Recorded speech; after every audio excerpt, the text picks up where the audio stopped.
Ustedes pueden tener un condensador conformado por un conductor de cualquier forma y otro también de cualquier forma. Lo importante es que la distancia que los separa sea pequeña, ¿ya? ¿ya? Y ¿comparado con qué? Comparado con esto.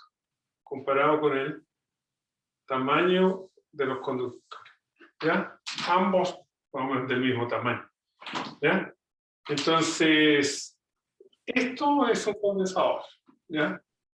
Lo que ocurre es que cuando uno coloca carga, una cosa adicional es que uno coloca carga positiva en uno y la misma cantidad de carga negativa en el otro, ¿ya? Entonces, esto, si aquí coloco una carga Q y aquí coloco una carga menos Q, lo que va a ocurrir es que esta carga menos Q se va a colocar aquí, muy cerca de esta carga más Q que está acá. Y esta parte de aquí prácticamente no va a tener carga. ¿Ya? Esto es lo que es un condensador, ¿ya? Así que no necesariamente tiene que tener una geometría determinada.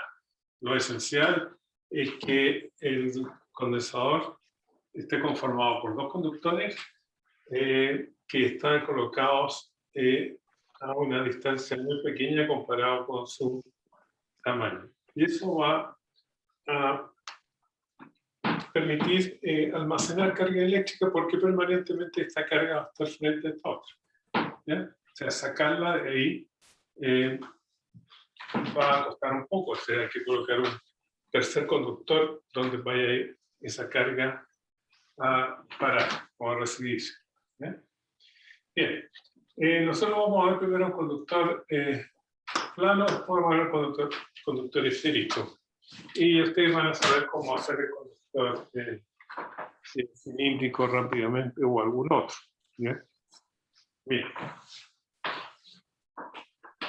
Ya, entonces, antes de ir a hacer eso, ¿ya? Las dimensiones de los conductores son mucho mayores que la distancia que nos separa, y un conductor va a tener carga más Q y el otro va a tener carga menos Q. En otras oportunidades nosotros vamos a especificar el problema dando, ahí están los, le vamos a colocar a este un potencial B1 y a este le vamos a colocar un potencial B2, ¿ya? Y va a haber una diferencia de potencial B2 menos B1, ¿ya? El que está a potencial más alto va a ser el que va a tener carga positiva, el que tiene potencial más bajo va a tener carga negativa.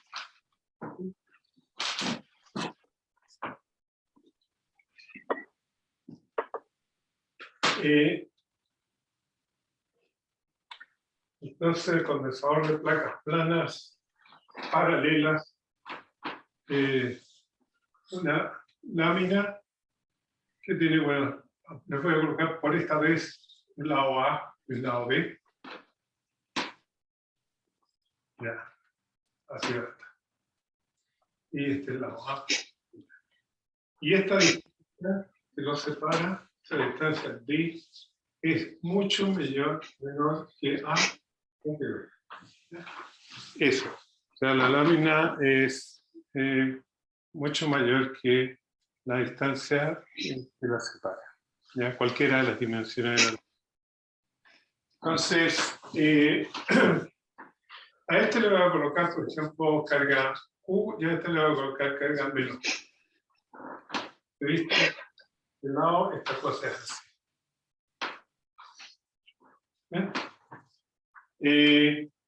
Bueno, ustedes pueden pensar que este es un conductor y en consecuencia tiene dos caras.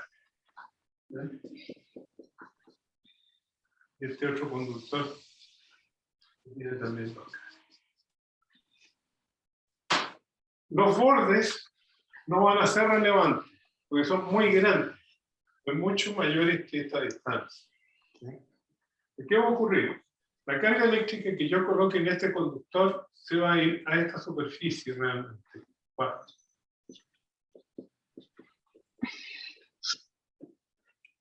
Esta otra se va a ir a esta otra superficie. esta superficie externa va a quedar con carga 0. Vamos a probar que efectivamente es 0. ¿Ya? Bien, ¿cómo lo pruebamos? Ustedes pueden usar el teorema de Gauss y hacer esto. Colocar una superficie de Gauss así.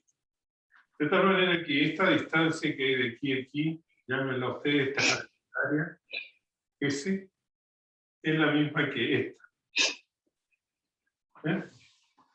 Así que el campo, este problema tiene simetría, porque estas láminas son, piensen ustedes, infinitamente grandes, ¿ya? Esta y esta. Entonces, si el campo eléctrico aquí, en esta parte es así, aquí tiene que ser exactamente igual, pero en dirección opuesta, ¿ya? Porque este queda al lado de arriba de la placa positiva, y esto de acá queda al lado de abajo de la placa positiva. Entonces el campo eléctrico de esta va para allá, en esa parte, y aquí, en este lado de aquí acá, va hacia allá. Y acá, a su vez, este campo eléctrico va a ir hacia acá, en toda esta zona, y va a ir hacia acá, en toda esta zona, hacia arriba. ¿Ya? Pero yo voy a suponer que cualquiera sea la dirección que tiene el campo eléctrico, si aquí es para allá, aquí este otro lado tiene que ser al revés. Y en consecuencia, cuando yo aplico el teorema de Gauss, aquí, entonces voy a tener que E por delta S, porque la normal va hacia afuera y E va hacia afuera. Y aquí también voy a tener que la normal va hacia abajo, ¿ya? Y E va hacia abajo, así que hay otra contribución en delta S. El manto no contribuye porque la geometría del problema me está diciendo que el campo eléctrico es perpendicular a la placa. Pero ¿cuánta carga queda adentro? Bueno, aquí hay positiva y aquí hay la misma cantidad negativa, esto es 0. En consecuencia, este campo eléctrico es 0 aquí y 0 acá. Y si ese campo eléctrico es 0, como esto es un conductor, entonces la magnitud del campo eléctrico al exterior del conductor es 0, significa que la densidad de carga en el conductor es 0, porque sabemos que existe la relación que es E.n en la superficie del conductor. Esto es igual a sigma sobre epsilon 0. Si esto es 0, ya necesariamente hay una carga. Lo cual era bastante obvio porque, bueno, si unas son positivas y estas son negativas, se van a atraer, las cargas van a quedar, van a residir ahí. Ahora, ¿cuál es el campo eléctrico entre las placas del conductor? Entre las placas de esos conductores. Eso también lo pueden hacer con Gauss y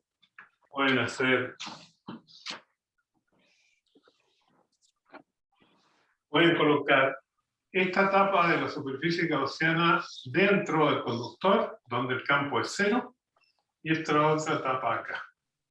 ¿Ya? Yo sé que el campo eléctrico va a apuntar en esa dirección porque esto es positivo y esto es negativo. O sea, el campo eléctrico va de positivo a negativo. Entonces, al ocupar el teorema de Gauss, ¿ya? Allí, entonces va a ser la integral de superficie, va a ser la cantidad de carga, que es solamente esta carga que está ahí, sigma sobre epsilon 0, ¿ya? Por delta S. ¿Ya? Delta S es esa área. Y acá me va a quedar E por la normal por delta S. Los dos, la normal va hacia abajo, campo eléctrico va también hacia abajo, sigma sobre epsilon 0 por delta S. Y eso entonces, el campo eléctrico es sigma sobre epsilon 0. ¿Ya? Eso. ¿Ya? Bien. Es el campo eléctrico entre las placas, el campo eléctrico fuera de conductores 0. Ahora, la diferencia de potencial, ¿ya? Entre las placas, ¿ya? la diferencia potencial entre la placa positiva y la placa negativa es menos la integral de E punto dl, ¿ya? Desde el terminal negativo al positivo. ¿Ya? El potencial es más grande. El campo eléctrico ya sabemos que apunta en qué dirección. Vamos a tener que definir en qué dirección vamos a hacer dl. ¿Ya? O sea, cuál es mi sistema de coordenadas. El sistema de coordenadas es, voy a elegirlo con z para allá, entonces el campo eléctrico va a quedar negativo. Entonces va a quedar menos sigma sobre 0 en la dirección z unitaria. ¿Ya? Menos. ¿Ya? Está apuntando hacia abajo. Por dl, que es dz por z unitaria. Integrado entre z menos y z más. O sea, la coordenada z más es esta y la coordenada z menos es esta. ¿Ya? Entonces, z más es mayor que z menos. ¿Ya? Y lo que nos va a quedar entonces es esos dos se cancelan, me queda sigma sobre epsilon 0 por de z, que es z más menos z. Esta es la distancia d. Así que el resultado es que la diferencia de potencial, entonces b más menos b menos, es sigma sobre epsilon 0 por d. ¿Ya? Aquí uno define, definición, la capacidad del condensador.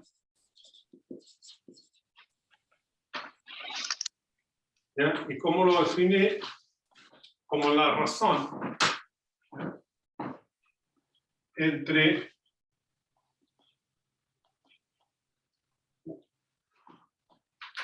la capacidad de la razón entre la cantidad de carga en la placa positiva dividido por la diferencia potencial entre la placa positiva y negativa. O sea, esto es positivo siempre, eso es positivo siempre.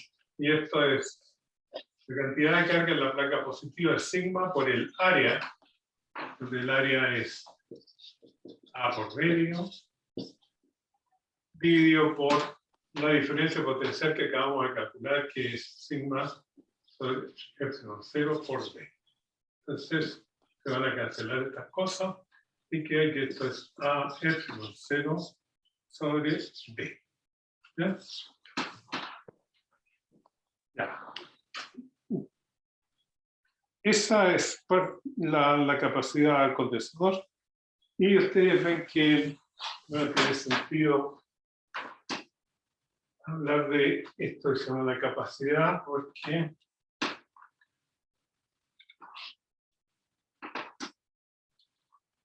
si ustedes se fijan de la definición, la cantidad de carga, la placa positiva, es C por la diferencia de potencia. Mientras mayor sea la capacidad del condensador, para la misma diferencia de potencial tengo más carga acumulada. ¿Ya? O sea, la capacidad es, va a hacer que la cantidad de carga sea proporcional a ella. Mayor capacidad, mayor cantidad de carga puedo colocarle al condensador para la misma diferencia de potencial entre las placas. Una cosa, las unidades, ¿ya? Unidades de C. Es U, A. Las unidades van a ser de capacidad, van a ser Coulomb dividido por volt, que tiene un nombre propio, se llama un farad. ¿Eh? Un Coulomb por volt es un farad. ¿Eh? Una observación, un farad es una capacidad muy grande.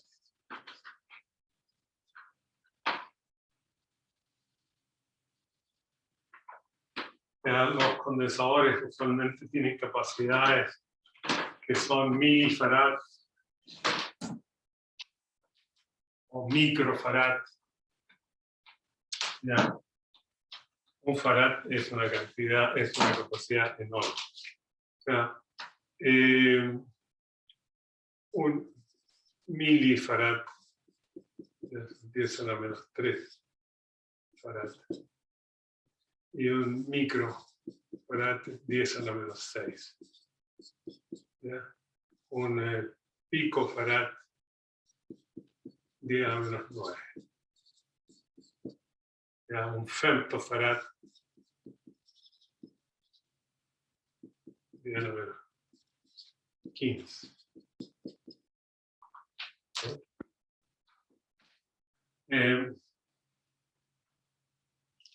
Y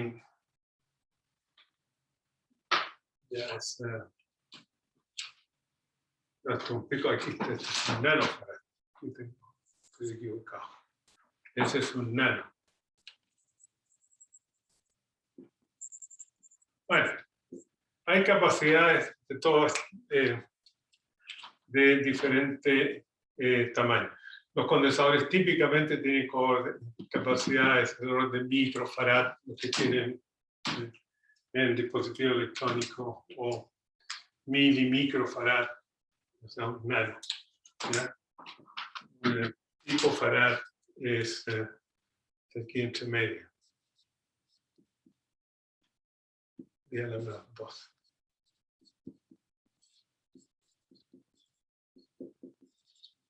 Ya. Bueno, eso en términos de unidades y de tamaño de las capacidades de los condensadores. ¿Ya? En algunos casos, uno le coloca carga directamente al condensador a cada placa, pero usualmente lo que uno hace es esto. Se toma el condensador y lo conecta a un dispositivo que ya vamos a ver más adelante, que es una batería. Esta es una batería que provee una diferencia de potencial fijo. A este que está la rayita más grande es potencial positivo, a este le da un potencial de más y a este le da un potencial de menos. Entonces, de inmediato queda determinada la cantidad de carga en la placa positiva, que va a ser la capacidad que tiene el condensador por la diferencia de potencial que yo apliqué. ¿Ya? Eso es lo que va a ocurrir. ¿Ya? Entonces, yo fijo el potencial de cada uno de estos conductores con un dispositivo externo, ¿ya? Que se llama batería. ¿Ya? Y la batería entonces entrega una determinada cantidad de carga, de tal manera que aquí esta va a ser la diferencia potencial también entre las dos placas de la batería. Aquí va a haber B más y aquí va a haber B menos. Lo mismo ocurre ahí. ¿Ya? Eso es lo que va a pasar. Ahora, en términos de energía electromagnética, bueno, decimos que la expresión para la energía, o una de las tantas que escribimos, era el potencial del conductor por la cantidad de carga que tiene. ¿Ya? O sea, esto es una equipotencial, todos los puntos aquí están al mismo potencial B menos y aquí todos están al mismo potencial B más. Así que aquí el asunto es fácil, porque todas estas cargas, las positivas, ¿ya? Este es Q, van a estar al potencial B más, y todas estas menos Q. ¿Profe? Diga. ¿Es una W de trabajo? trabajo o energía electromagnética, energía ya electromagnética. No, sí, era eso, era la duda, que no sabes. Ah, ya, sí.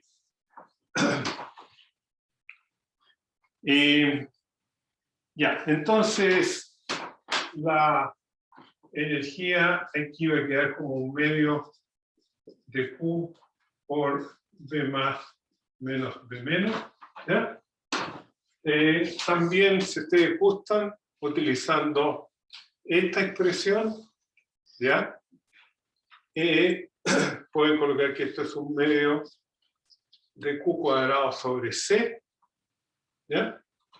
O también lo podrían escribir el Q, colocarlo como C por B, un medio C por B más menos B menos al cuadrado. Todas son equivalentes, ¿ya? Pero en algunos casos va a convenir trabajar con una u otra más adelante, ¿ya?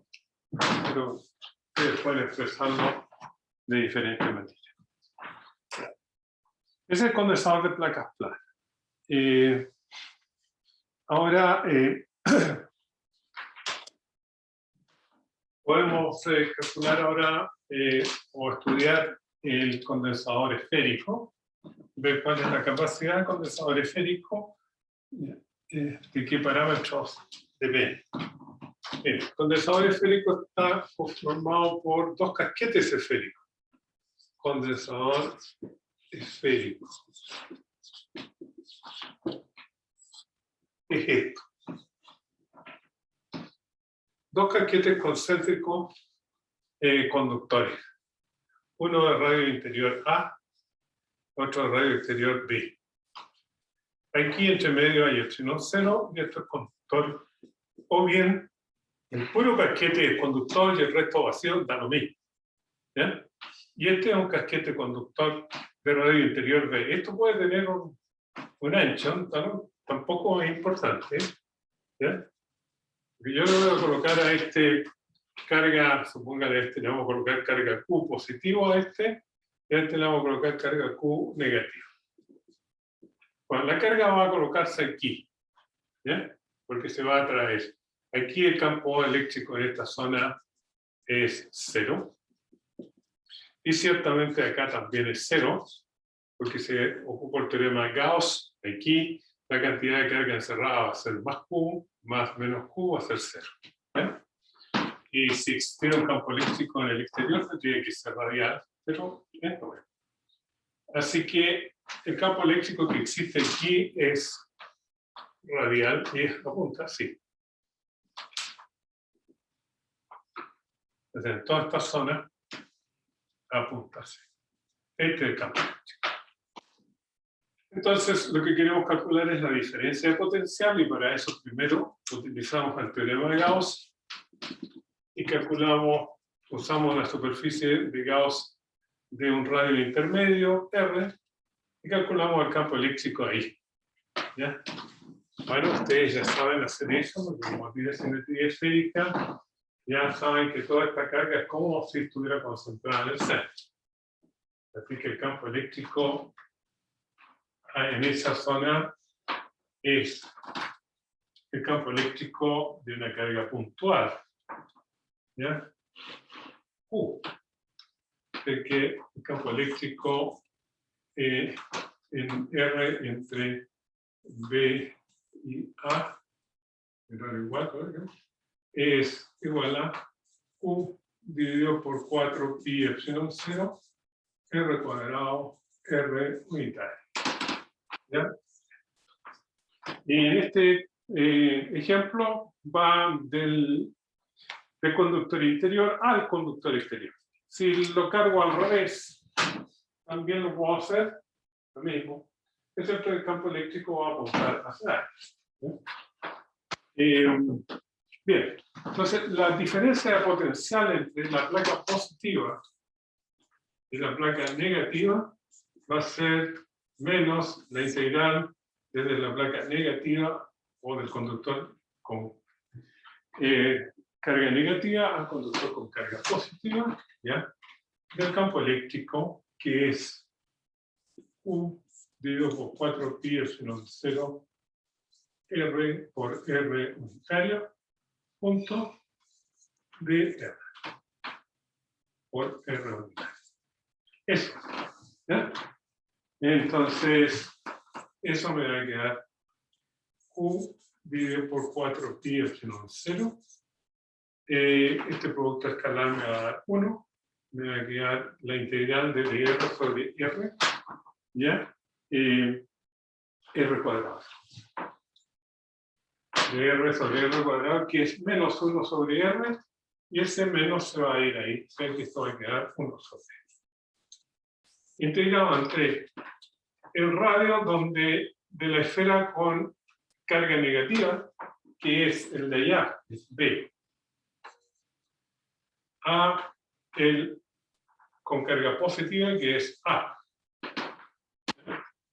Así que esto queda Q dividido por 4 pi epsilon 0. ¿Ya? Ya. Aquí. 1 sobre A menos 1 sobre B. ¿Ya? Y esto entonces es Q dividido por 4 pi epsilon 0. B menos A dividido a B. Ya, esa es la diferencia de potencial entre las placas. Y ahora la capacidad, entonces, la carga, ¿ya?, del conductor dividido por la diferencia de potencial, ¿ya?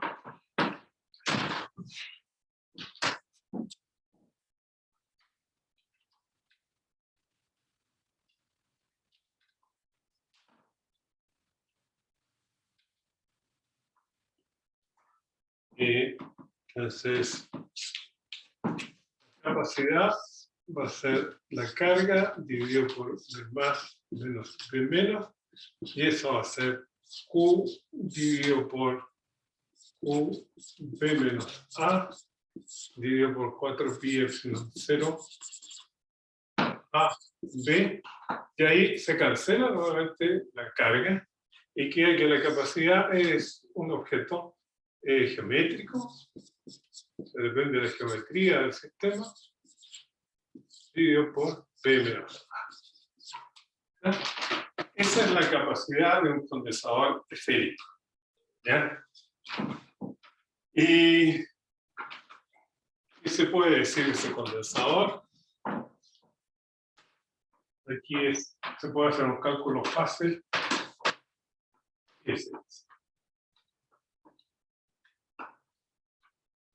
¿Qué pasa en el límite? Límite cuando B tiende a infinito, ¿ya? Es decir, me voy a quedar solamente con una esfera con carga Q y con radio A. Y el otro conductor va a estar muy lejos. ¿Qué pasa con la capacidad? La capacidad, como B es mucho mayor que A, aquí este A es irrelevante, ¿ya? Va a quedar B solamente y este B se va a cancelar con este B de aquí, ¿ya? Y me va a quedar que la capacidad de una esfera aislada es proporcional a su radio, y es 4 pi epsilon 0 A. O sea, si yo le coloco carga Q a esta esfera, su potencial ya va a estar determinado la cantidad de carga igual C por B, y entonces la cantidad de carga Q dividido por esto me va a determinar con qué potencial está esta esfera con respecto al infinito, que lo coloqué como potencial cero. O al revés, le puedo dar un potencial y yo voy a saber la cantidad de carga que tiene la esfera. Yo puedo colocar Prefiero aquí y aquí colocar una batería. Y esto conectado a tierra. Entonces le doy un potencial con respecto a tierra B, y yo voy a saber que la cantidad de carga que yo le he colocado a esa esfera es la cantidad de carga que va a tener. ¿Para qué se usan los condensadores esféricos? ¿Para qué se usan? Sí. Bueno, igualmente almacenan carga. Uno podría comparar, por ejemplo, la capacidad de un condensador este es de el condensador plano, ¿ya? Con este, y ver, digamos, qué es lo que me conviene más, ¿ya? Solamente, ¿ya? No hay una... Es más bien el que ocupe menos lugar, digamos, ¿ya? Los condensadores planos normalmente se ocupan más porque uno puede fabricar esto, ¿eh? Uno puede tomar una lámina, ¿ya?, conductora y otra lámina conductora, ¿ya?, y después enrollarla, hacer una cosa así. Entonces, Como un rollo de canela, un cinnamon roll. ¿ya? Entonces, el hecho de que tenga curvatura, bueno, la curvatura va a ser irrelevante comparado con la distancia entre las placas, así que va a seguir comportándose como un condensador plano, ¿ya? Yo puedo tener, aumentar la capacidad de esa manera, ¿ya? Ya, hay condensadores cilíndricos también, ¿ya?, donde uno coloca dos cilindros concéntricos, ¿ya? Ahí lo que uno calcula es capacidad por unidad de largo, porque si el condensador es infinitamente largo, que es lo que vamos a suponer al hacer el cálculo, va a salir la capacidad infinita. Entonces se hace capacidad por unidad de largo, ¿ya? Siguiendo el mismo procedimiento, aquí se calcula el campo eléctrico entre los dos conductores, se ve la diferencia potencial, ¿ya?, suponiendo los que son infinitamente largos, ¿ya? Pero en el momento de calcular la cantidad de esta capacidad, ¿ya?, tengo que colocar cantidad de carga, ¿ya? Ya, la diferencia potencial va a estar calculada suponiendo que son infinitamente largos. Pero aquí va a tener problema con esto, porque la cantidad de carga es infinita, ¿ya? Entonces, ¿qué es lo que hago? Coloco la cantidad de carga que hay en un metro, o sea, por unidad de largo, y calculo capacidad por unidad de largo. ¿Ya? Eso es lo que se hace. Ya. Hay, como les digo, muchos tipos de condensadores, o hay veces que se forman condensadores sin que uno lo quiera, ¿ya? Por ejemplo, aquí hay un condensador.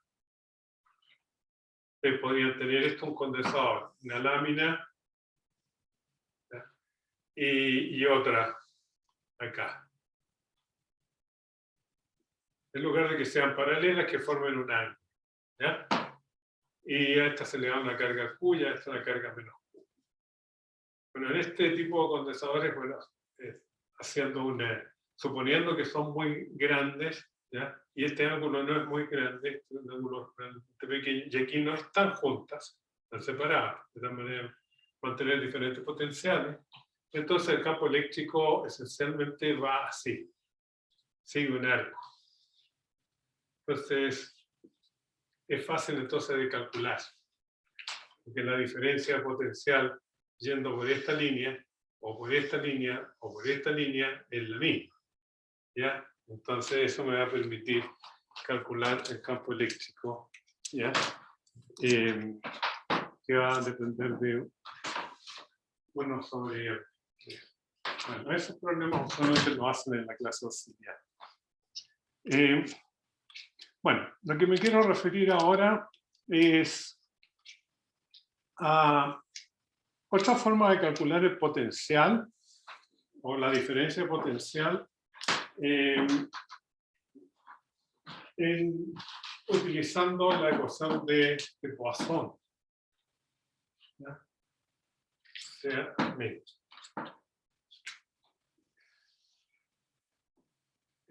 Ecuación de Poisson y Laplace.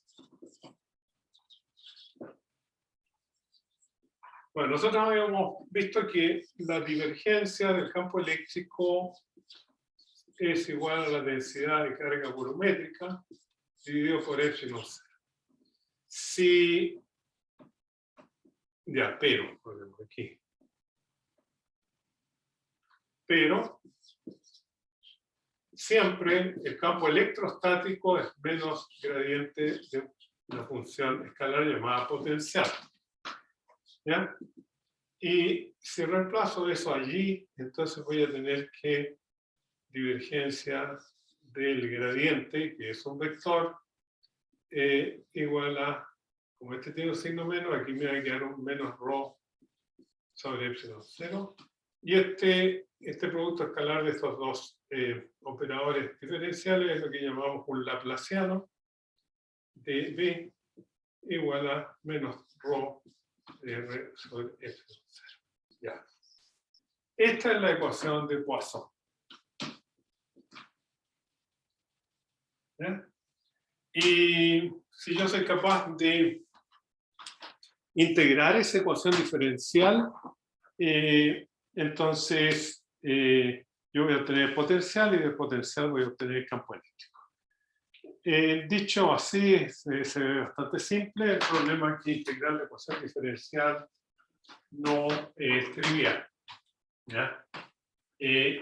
Excepto cuando la geometría de la densidad de carga y de la zona donde uno está resolviendo el problema es suficientemente simétrica. De otra manera, como les decía en la clase pasada, esta ecuación hay que resolverla numéricamente. Afortunadamente hay muchos programas computacionales en la actualidad que resuelven esta ecuación, unos con mayor precisión que otros. Así que en principio, la vía para resolver cualquier problema de electrostática es esa. Ya, integrar esa ecuación diferencial, obtener P y de ahí E. ¿Cuáles son los problemas que se presentan? Bien, esa es una ecuación diferencial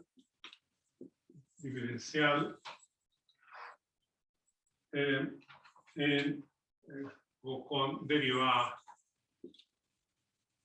parcial. La solución requiere especificar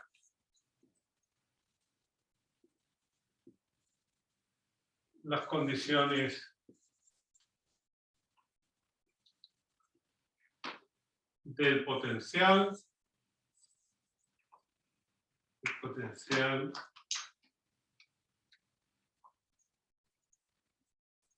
o del campo eléctrico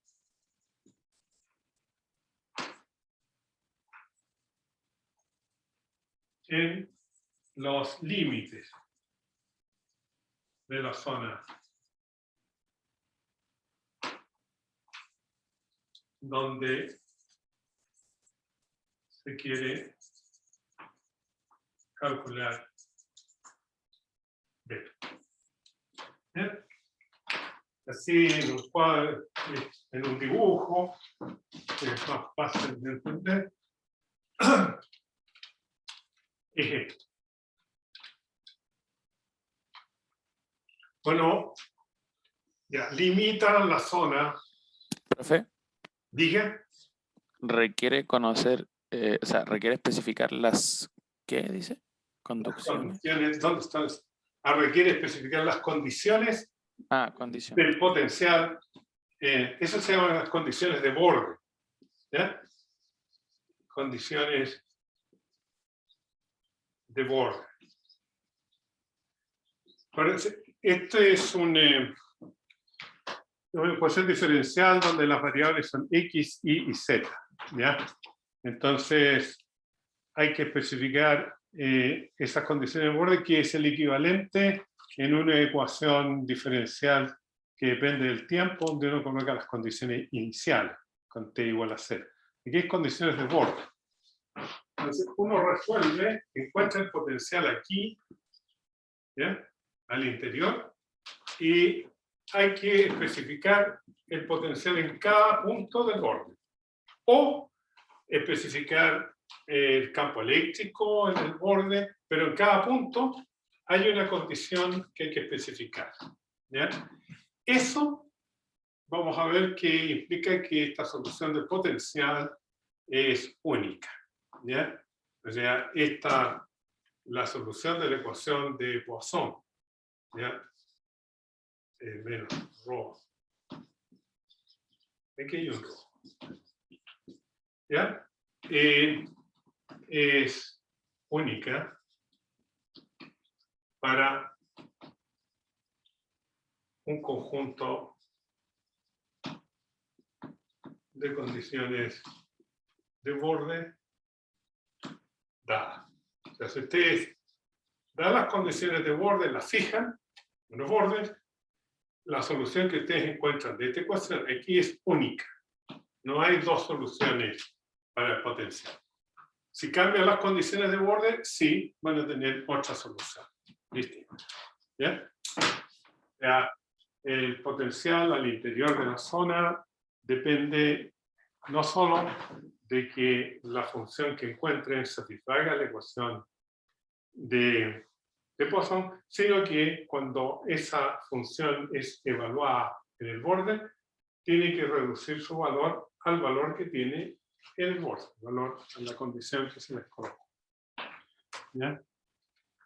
Esa es la ecuación de Poisson.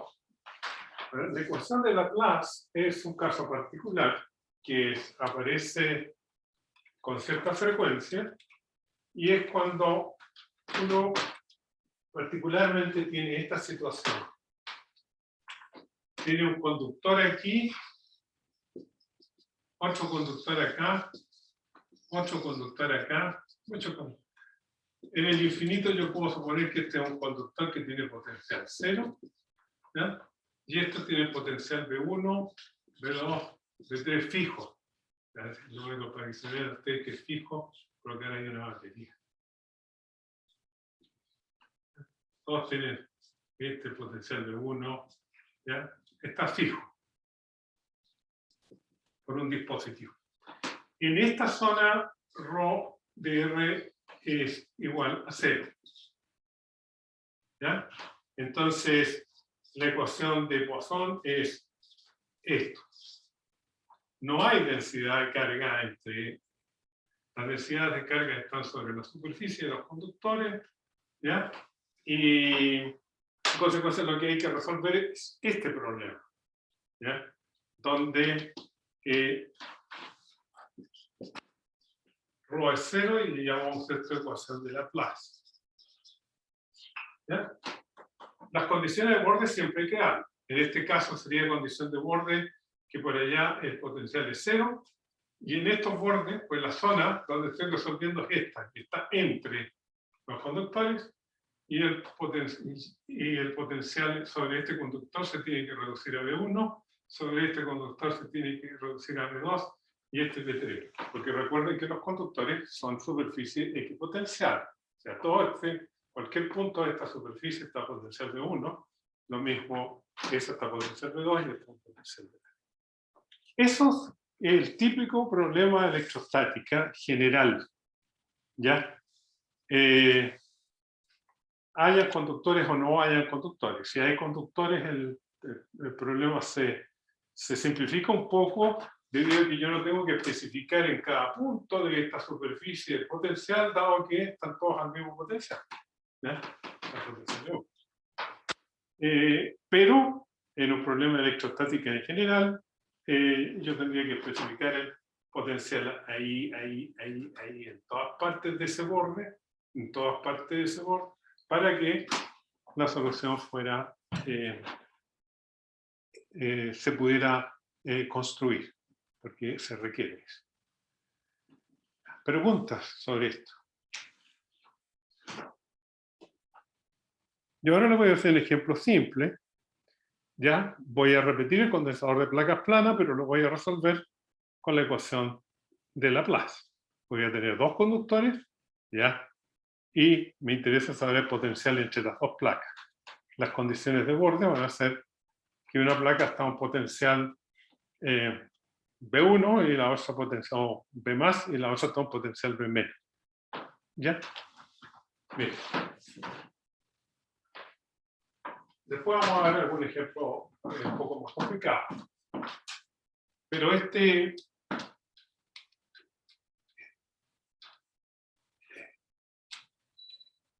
método es, como digo, el más poderoso. ¿Ya? Por supuesto que puede no ser el más corto, porque si el problema tiene un grado de simetría suficientemente alto, yo puedo ocupar el teorema de Gauss o hacer muchas cosas. O sea, uno tiene, pero en algunos casos uno está obligado a ir por esta vía. Bien, aquí, no obstante que ya el problema lo he resolvido de una manera simple, aquí vamos a ver, voy a colocar un potencial B+, esa placa, y esta placa, potencial B-, condensador placa. Placa para dígame. No, que son las 11, no sé si le parece que hagamos el break más o menos ahora. Bueno, no tengo problema. Ya, digamos 10 minutos. Ya, ok, gracias por avisar.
Bien, sigamos.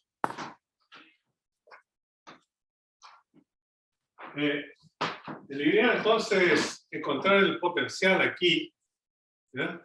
Que va a depender de Z, esto es Z, que es independiente de X e Y por la geometría del problema. Entonces, la ecuación esta de Laplace es, bueno, de 2b a dx2 más de 2b a dy2 más de 2b a dz2 igual a 0. Noten que el operador laplaciano está escrito en coordenadas cartesianas, en este caso porque la geometría del problema sugiere que yo lo resuelvo en ese tipo de coordenadas. Ya. Como B no depende ni de X ni de Y, esto es 0. ¿Ya? Así que esta ecuación se reduce a esto. ¿Ya? No hay densidad de carga aquí. Evidentemente, las densidades de carga reciben en la superficie. Ahora, si integramos esto por primera vez, entonces voy a tener que dB a de z es una constante, ¿ya? B, supongamos, la constante A, y integro de nuevo, y entonces me queda que B es AZ más otra constante de integración. Este es el potencial entre las dos placas. Las constantes A y B se determinan por las condiciones de borde. ¿Ya? Las condiciones de borde del problema dicen que B más es igual a A por la coordenada Z más B, y B menos es A por Z menos más B. Aquí calculamos B más menos B menos, ¿ya? Voy a quedar igual a Z más menos Z menos. ¿Ya? Ese es, ¿ya?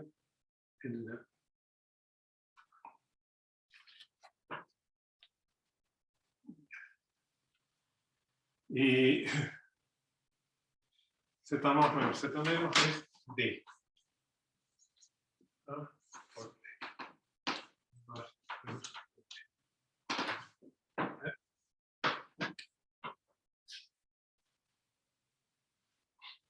Eso es. ¿Ya? Entonces, la diferencia de potencial está calculada así. ¿Ya? Ahora, ¿qué pasa con estas las condiciones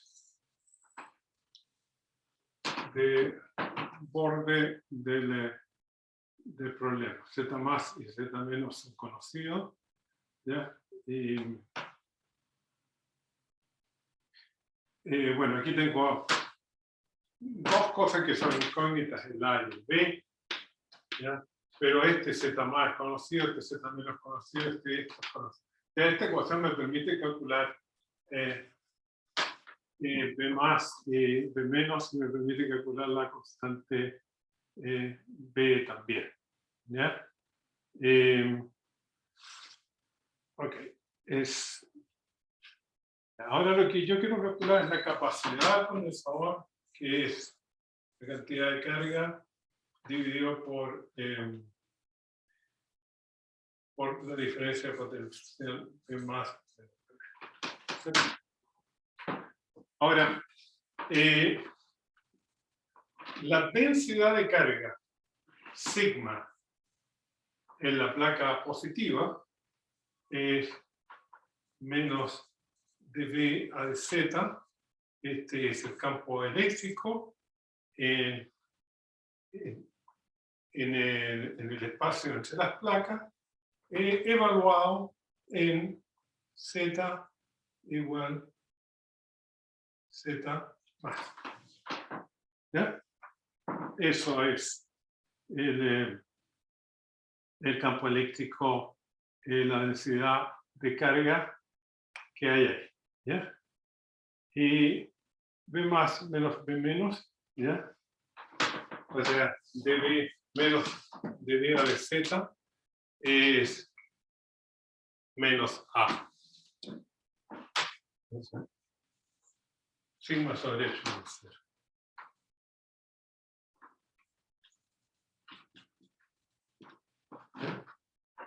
Es, ¿ya? O sea, la densidad de B a de Z. Sí. Menos de B a de Z. ¿Ya? Y la cantidad de carga entonces de esa placa va a ser sigma por A, que va a ser entonces epsilon 0 menos A por A. ¿No? Z igual Z más. Aquí hay una cosa que hay que tener cuidado. Esto es, me falta aquí, multiplicar, esto es en la división Z más, multiplicado por la normal, pero la normal es menos Z unitario. Recuerden que la expresión es que E punto N es igual a sigma sobre epsilon. ¿No es cierto? Entonces, menos dB a de Z es el campo eléctrico, ¿ya? En la dirección, la componente Z, multiplicado por la normal que apunta hacia acá. Así que eso me hace un cambio de signo aquí. Profe, ¿cuál es A y cuál es B? ¿Cuál es qué? Como A y B. A y B son dos constantes de integración que hay que determinar a partir de las condiciones iniciales, de las condiciones de borde del problema. Esto es conocido. Esto es conocido. La posición de las placas es conocida. Entonces eso permite determinar las dos constantes. La constante B va a ser irrelevante para mí ahora. ¿Ya? Ya. Para el cálculo mío. Ahora, que hay que tener cuidado con el signo aquí, que dije que esto era menos dB de Z por Z unitario, este es el campo eléctrico, multiplicado por la normal, que es menos Z, y eso es lo que hace cambiar el signo. Y entonces la densidad de carga da A, y la cantidad de carga total da epsilon 0 A por el área de la placa. ¿Qué es lo que es A? Este es el área. Desgraciadamente, área de la placa. Esta es la cantidad total de carga. La cantidad, esto es A. Y en consecuencia, entonces, la capacidad va a quedar como epsilon 0 A minúscula A, dividido por la diferencia potencial que es A por D. Cancelo eso y obtuve la misma capacidad haciéndolo de otra manera, ¿ya? Resolviendo la ecuación de Laplace, ¿ya? Y aplicando las condiciones de Bohr, ¿ya? F. Y ya. En el caso del condensador esférico puedo hacer lo mismo, excepto que en lugar de escribir en laplaciano en coordenadas cartesianas, tengo que escribir en laplaciano en coordenadas esféricas, porque la simetría del problema así lo requiere, ¿ya? De otra manera, resultaría muy difícil aplicar las condiciones de Bohr, ¿ya? No es que no se pueda, pero no tiene sentido.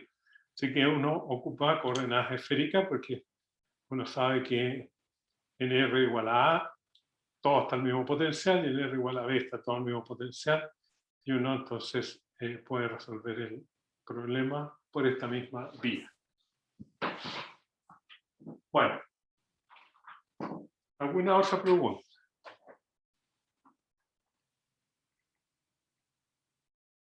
No. Ya.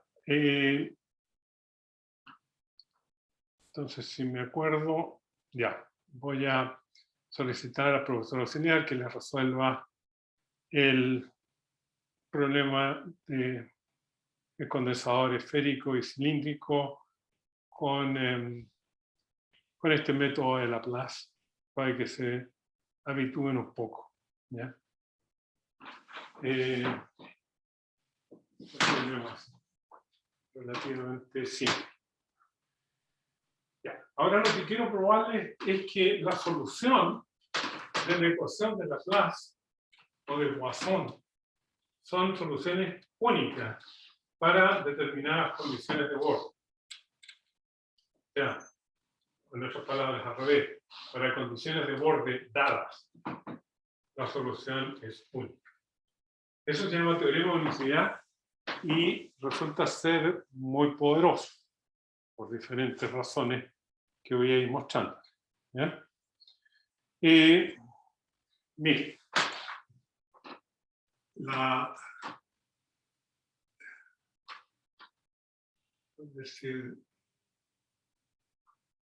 antes les voy a mostrar otro teorema relacionado con esto, antes de mostrar el teorema de unicidad.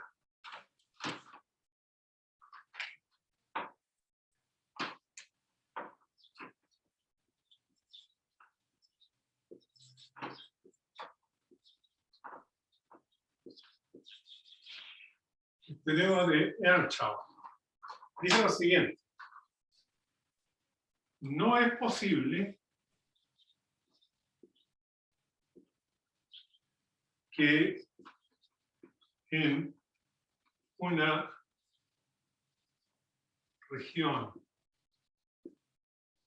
libre de carga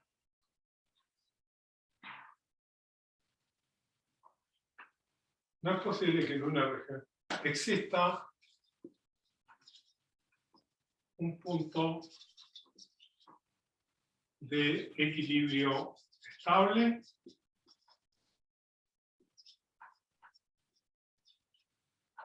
bajo fuerzas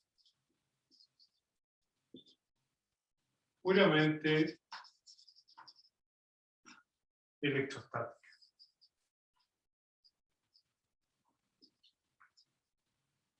Me hago notar que se fijen bien en esto, ¿no? Que son una región libre de carga, porque hay algunos problemas donde hay una región donde existe densidad de carga y puede efectivamente existir un punto de equilibrio estable. Estas son regiones que están libres de carga. Bien. La manera más física de verlo es esta. Si en esta región no hay carga, ¿ya? Este punto, y aquí hay carga, o sea, existe campo eléctrico, ¿ya? En esta zona, en todas partes, ¿ya? Pero aquí existe campo eléctrico distinto de cero, pero este punto no puede ser de equilibrio estable. ¿Por qué? Mire, si el punto fuera de equilibrio estable, si P fuera un punto de equilibrio estable,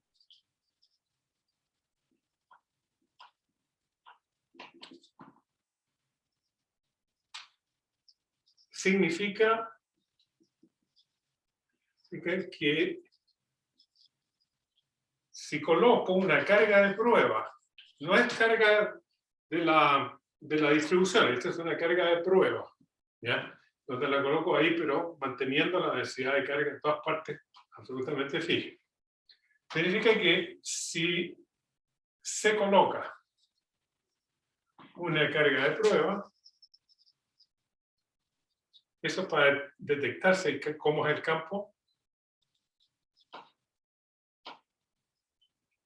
debería ocurrir lo siguiente.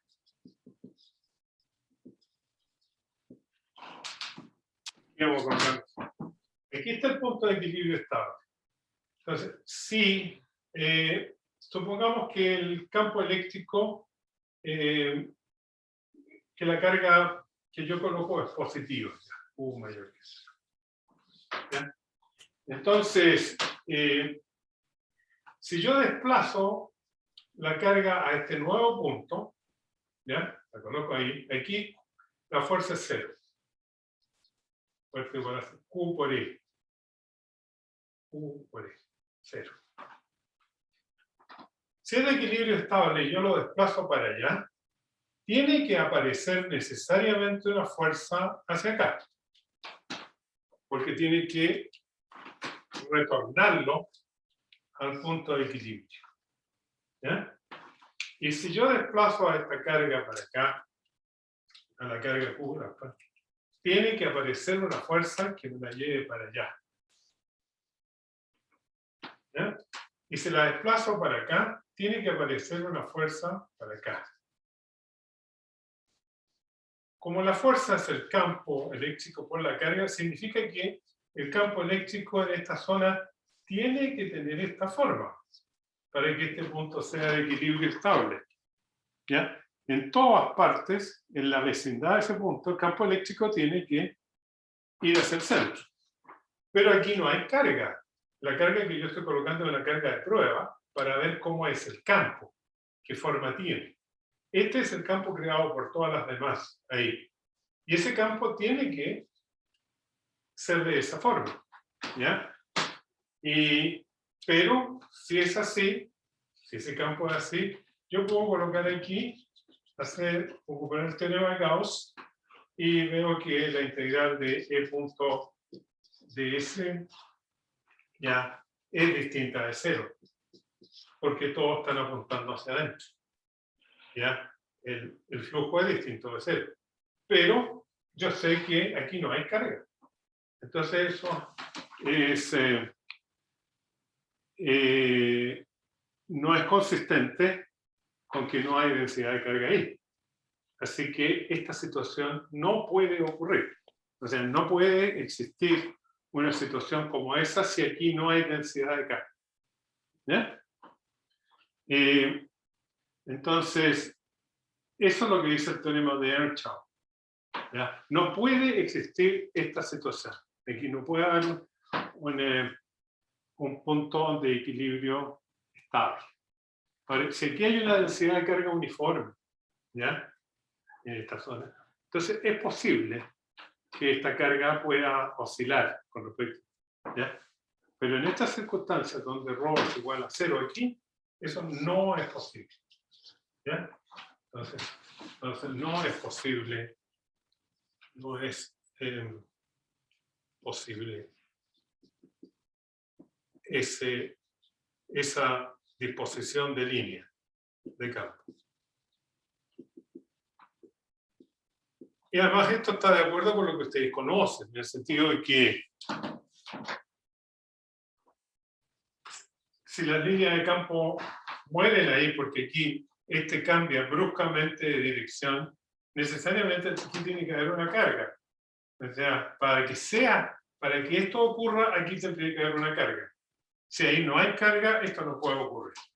¿Ya? Así que eso es lo que dice este teorema. ¿Ya? Ahora es importante porque uno puede de inmediato eliminar una posibilidad. Si uno solamente tiene fuerzas electrostáticas, solo electrostáticas, en cualquier zona donde no haya densidad de carga, yo sé que ahí no puede haber ningún punto de equilibrio estable. En esa zona no puede existir. ¿Ya? Bien. Otra manera de ver lo mismo es esta.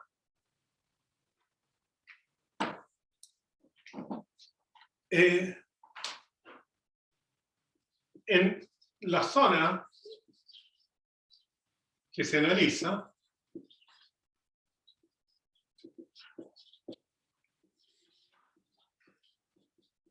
como no hay densidad de carga ahí, se tiene que cumplir eso. ¿Ya? Entonces, eso quiere decir que de 2b a dx2 más de 2b a dy2 más de 2b A de Z2. Esto es igual a 0. Pero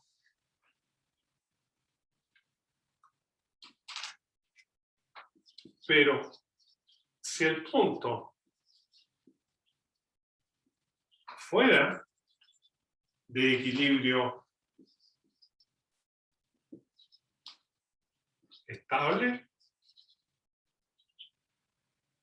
de BA de X o menos de BA de X, está el campo eléctrico en la dirección X, tiene que ser igual a de BA de Y en la dirección Y igual a menos de BA de Z en la dirección Z, y todos tienen que ser 0, porque la fuerza ya sobre una carga de prueba es U por menos gradiente B, es Q por X. ¿Ya? Pero como si el punto de equilibrio estable, esta fuerza tiene que ser 0. Y para que la fuerza tiene que ser 0, cada componente del campo eléctrico, estas son las 3 componentes, tiene que ser nula. ¿Ya? Entonces,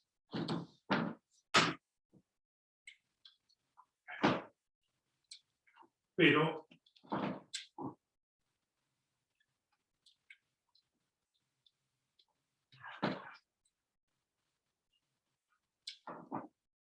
y el potencial, ¿ya?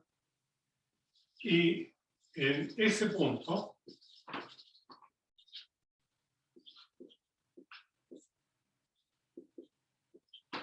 el potencial de los de Z2, ¿ya? Y el potencial debe ser un mínimo. Y eso implica que D2, B, A de X2, etcétera, este y este, tienen que ser mayores que 0, porque son mínimos. Entonces, estas segundas derivadas tendrían que ser un mínimo, tendrían que ser positiva, positiva, positiva, y eso, la suma de 3 cosas positivas no puede dar 0. En consecuencia, esta situación no se puede dar, ¿ya? De que haya un punto de equilibrio estable. Punto de equilibrio es que la primera derivada sea 0 y que sea, hasta ahí uno lo puede aceptar, que sea punto de equilibrio, pero que sea estable, requiere que las segundas derivadas sean todas positivas, ¿ya? Y eso no puede ser porque está en contradicción con lo que establece la ecuación de Laplace. ¿Ya? ¿Está claro? Eso prueba entonces el teorema este que llamamos teorema de Earnshaw. En algún instante, en algunos argumentos uno lo ocupa. Bien, veamos ahora el teorema de unicidad, que es corto de probar, pero no puedo probar en general. Vamos a ver cuánto de general lo hay. Bien, teorema de unicidad.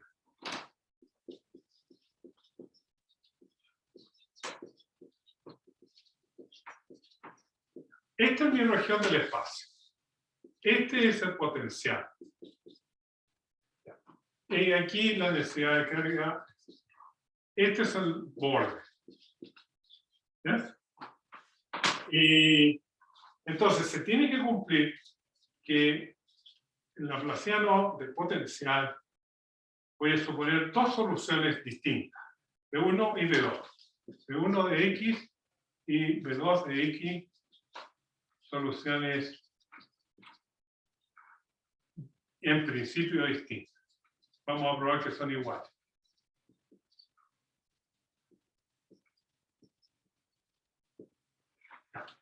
Se tiene que cumplir esto, menos ρ. Y también se tiene que cumplir esto. ¿Eh? Ahora voy a restar estas dos ecuaciones. ¿Ya? Hay que dar menos B1 a esta, el resto es. Aquí me voy a quedar la ecuación de Laplace. A esto van a tener que manejarlo como V2 menos V1. Recuerden, por favor, que este V1 y V2 son funciones de X, o sea, están en todas partes de X, no es que sea en un punto determinado. Ahora, a este le vamos a llamar con la letra psi a todo eso, que va a ser función de X. O sea, esa diferencia entre las dos funciones es así. Así que esto es esto. Esto es 0. Ahora, una forma de probarlo es fabricar algo que sea útil para la demostración. A alguien se le ocurre hacerlo así. ¿Qué es lo que uno hace hoy día? Calcula la divergencia de un vector, pero de un vector muy particular. Un vector formado por este escalar, que es esa diferencia, y el gradiente de ese escalar, que es un vector. O sea, esto es un vector. Y esto, se lo desarrollo, esto es gradiente de ese término, punto, ese gradiente que está ahí, más phi por el laplaciano de phi. Este, y ahora aplico este acá. Este. Pero este, de partida ya ustedes ven, esto es 0. Porque eso lo veo aquí. Esto es ahí. ¿Ya? Ya. Entonces, lo que me va a quedar es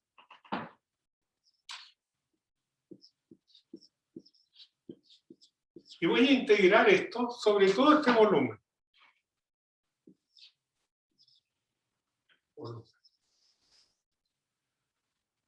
De B. Y acá esto, voy a integrarlo.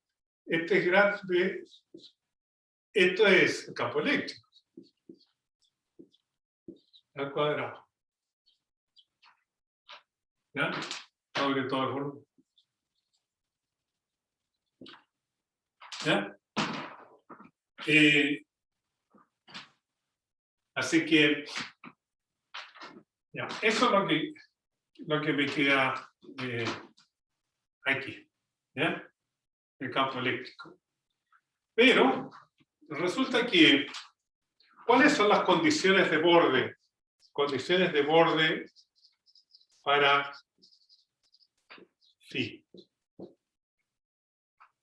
Las condiciones de borde es que el phi en el borde es 0.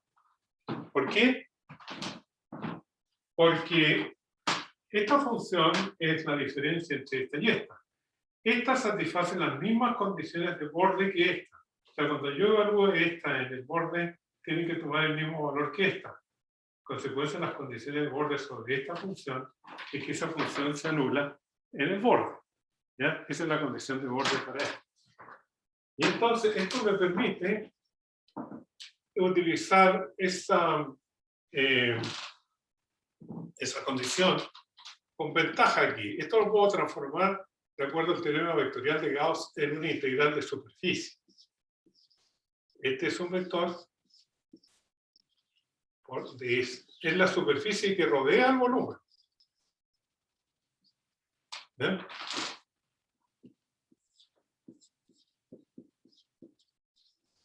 O sea, esta superficie, ¿ya? Estos son los límites del volumen.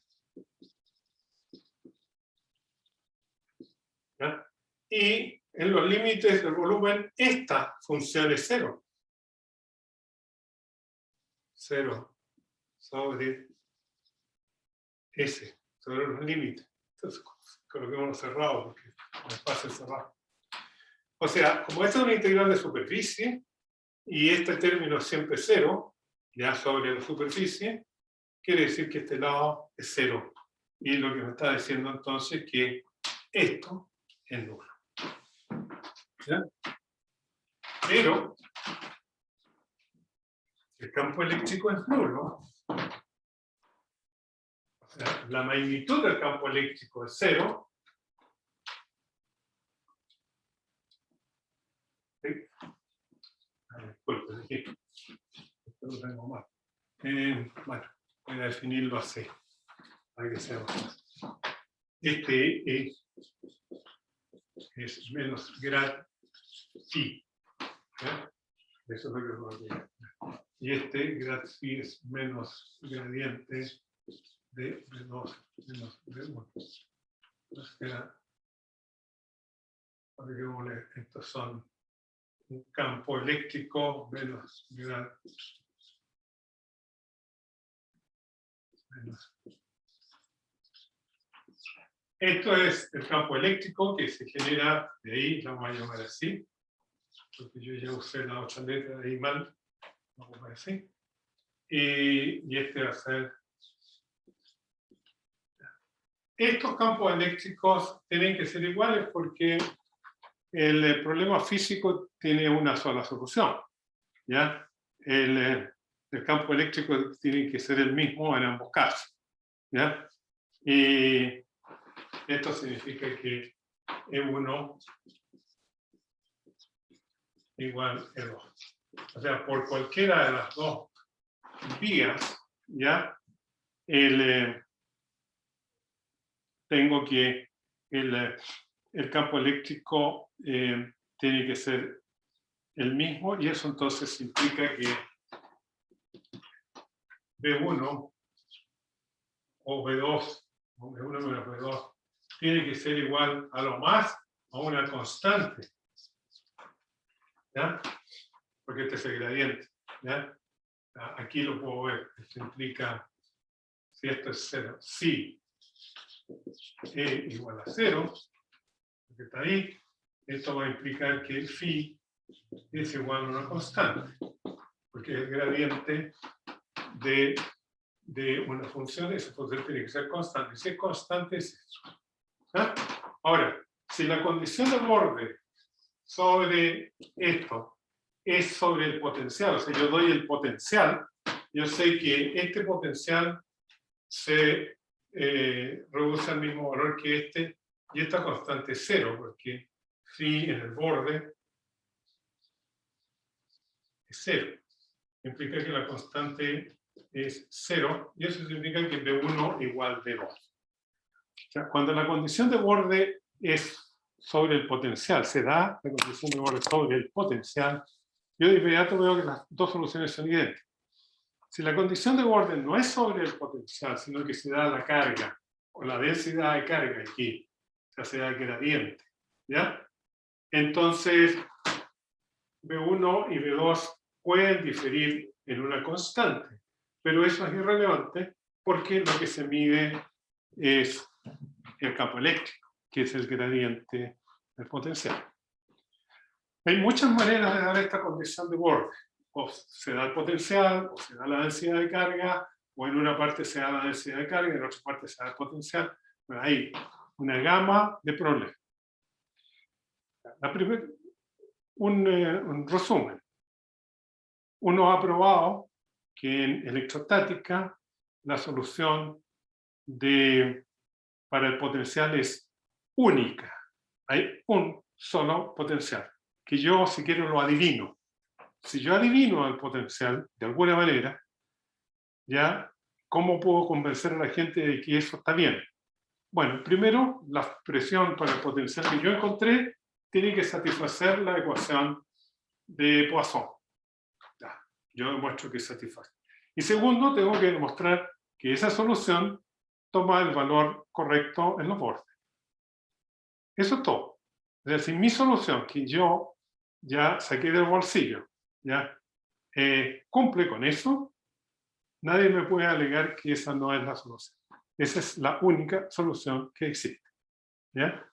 Entonces es importante, porque eso permite utilizar diferentes formas de encontrar la solución, ¿ya? Que no necesariamente tienen que ir por la vía de resolver la ecuación diferencial. ¿Ya? Una vez que uno tiene un potencial que satisface, vuelve hacia atrás y ve que satisfaga la ecuación, eso es fácil de ver porque son derivadas, y satisfacen las condiciones de borde, entonces yo puedo estar absolutamente seguro de que esa es la solución correcta. ¿Ya? Así que este es un teorema muy importante en electrostática, ¿ya? El que se llama teorema de unicidad, al cual nosotros vamos a hacer uso de vez en cuando, ¿ya? Que nos va a permitir, digamos, terminar una demostración, ¿ya? Y ahora esto está bien porque el teorema de unicidad me asegura de que no hay otra solución, ¿ya? Yo les voy a mostrar algunas situaciones interesantes donde uno utiliza este teorema, ¿ya?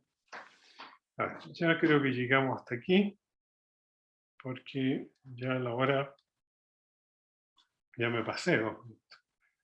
Bien, le agradezco su atención y ¿tienen alguna pregunta que hacer? No, pero, profe, cuando empiece la clase, ¿podría esperar como 1 o 2 minutos antes de como empezar con la materia? Porque me pasó que estaba Te esperando a que... retrasaste un poco. Sí, Ya, me atrasé un minuto haciendo el café y ya está como con la ya, pizarra llena, entonces ya, ok, voy a darle un par de minutos, ya. como un par de minutos para que todos se alcancen a conectar antes de que empiece la materia. All right, ok, ya, disculpa. Ya, No, sí, está bien, sí, pero eso, por favor. ya, ok. ¿Algo más? No, profe, todo bien. ¿Ah? Que estamos bien, profe. Gracias. Ah, discúlpame. Ya, gracias, amigo. Ya, chao. Chao, profe. Chao, que profe, esté bien. muchas gracias. Chao, profe. Chao, profe. Chao.